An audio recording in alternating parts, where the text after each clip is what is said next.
to open off with a bang.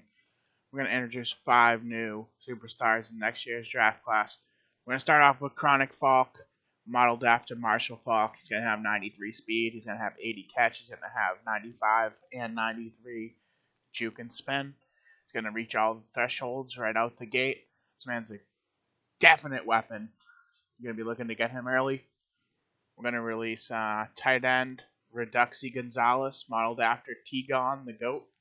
He's going to have 84 speed. He's going to have 92 catch. He's going to have 97 jump. This man's going to be a security blanket, an athletic security blanket that can run routes like a champ. And we're going to have offensive lineman Titanic Munoz, modeled after Anthony Munoz. Man's going to be a complete tank. He's going to have 75 speed, 96 strength. It's going to have adequate numbers, 85 run block, 85 pass block, 85 awareness right out the gate. This man's going to be a savage. These are going to be changing the league. We're going to have linebacker Dagger Thomas, modeled after Derek Thomas. This man's going to be an insane pass rusher. He's going to come out the gate 86 speed with 90 finesse move.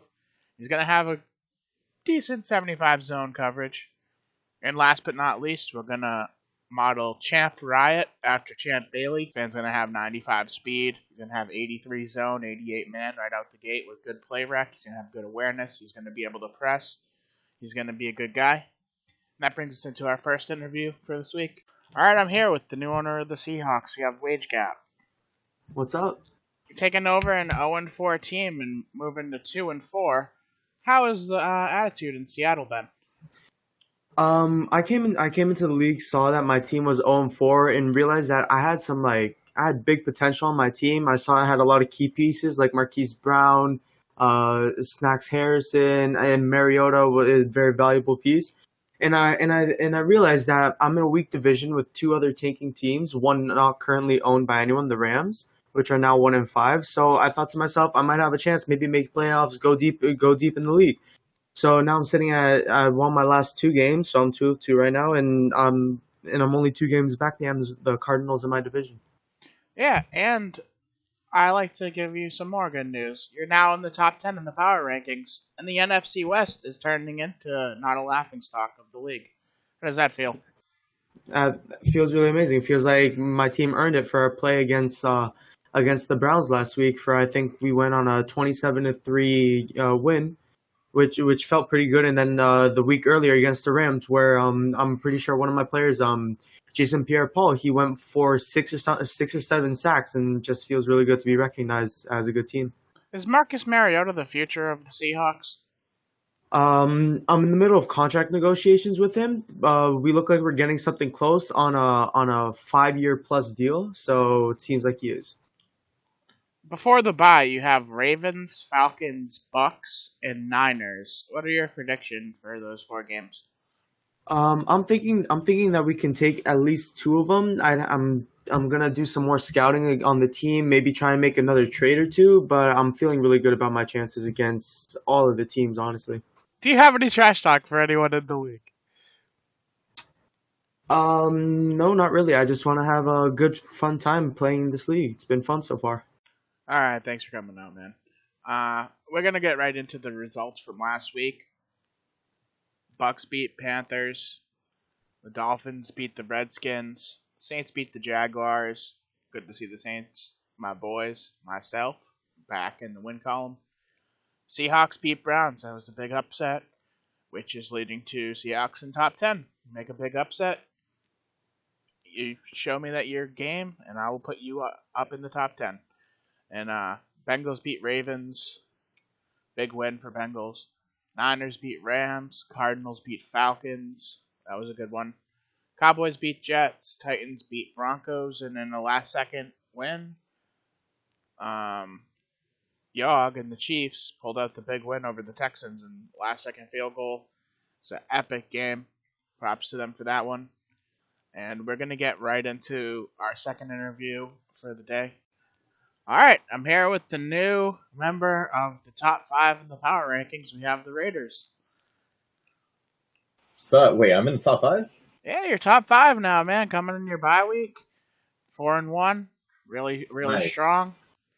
Your All upcoming right. your upcoming games are Packers, Texans, Lions, and Chargers. You have any predictions about that? So Packers, Texans, and Lions. And Chargers, Maybe yeah. like 2-1, like 3-1. 3-1 is feeling strong about that. I don't think my division, other than the Broncos, are that strong. When I'm talking about the Chargers and other guys, are I don't know too much about them. How do you feel about Sam Darnold? Do you think he's a leader of your organization? Uh, yeah. I mean, I didn't expect them to be this good. Honestly, I thought I was gonna have to tank this year. Given that my team is like on average around 23, 24 years old. But Sam's proving to be a top five player in this league when it comes to quarterbacks. So, he's Yeah. doing pretty good. Hoping that he keeps it up. You have a lot of very good older leaders too, like Bobby Wagner and Fletcher Cox and Zach Ertz. Oh yeah. Um, how do you predict your division goes with the Chiefs and the Broncos? I'm expecting to still win the division. I beat the Chiefs in week 2, beat the Broncos in week 1. So as long as we keep getting better each week, don't expect to see the Raiders slip up anytime soon. Do you have any trash talk that you want to say? Uh, Not really. No. Thanks for coming out, man. You're a great owner, and I look forward to seeing you keep the top 5 spot. Now for the predictions of upcoming week. We're going to have Chiefs at Broncos. Chiefs are going to go in there and get the win. Dolphins at Bills. I'm going to take Dolphins to go in there and get the win. Jaguars at Bengals. Bengals are going to win. The face is going to stay the face that runs the place. And Vikings at Lions. Lions win. Raiders at Packers. Raiders are going to go on the road and get another win. Top 5 guys roll deep. Rams at Falcons. Falcons win. Texans at Colts. I'm going to take the Colts in the upset of the week. Colts over Texans. 49ers at Redskins. Niners win. Cardinals at Giants. Cardinals win. Chargers at Titans. Al Brooks rolling deep. Top 5 guys. Keep winning. Ravens at Seahawks. Seahawks are going to win. I have faith in Wage Gap. He's a good owner. Good team. Young team. He's going to roll through and beat the Ravens. Eagles at Cowboys. Cowboys get the win. Patriots at Jets. Patriots are going to get the win, even though they're an unknown team right now against JBD. You got to get that Jets team together. And in the Fat Man game of the week, we have Saints at Bears. This is a long-time rivalry, 5 years plus. You got your boy, me, Blizzard, going against Red Eager. And I'm going to take the Saints. I think I handle this. I handle my business this weekend. That's going to leave us to the end of the show. I am your host, G Blizzard. And I just want to have a little bit of trash talk really quick. All these motherfuckers who I kicked out recently. This is for you. I just want you guys to know. You weren't kicked because you're those badass motherfuckers. You guys ain't shit. You'll never be shit. This ain't a fucking sprint. It's a marathon. This ain't fucking mutt. Where you go and you win a few games and you gotta last a long time. You gotta make it through the whole season. Then you get to the games that matter in the playoffs. You motherfuckers didn't have it in you. You're never gonna have it in you. You folded under pressure. You started acting like fucking little kids.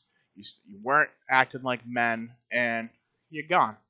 And nobody here gives a fuck that you're gone. As much as you want to go make your own leagues and do that, let's see how that turns out. But as for the BFL, this is a man league. You act like a child, I'll tolerate it a little bit. But you get out of line, you get kicked the fuck out, and we move on. Peace out, boys.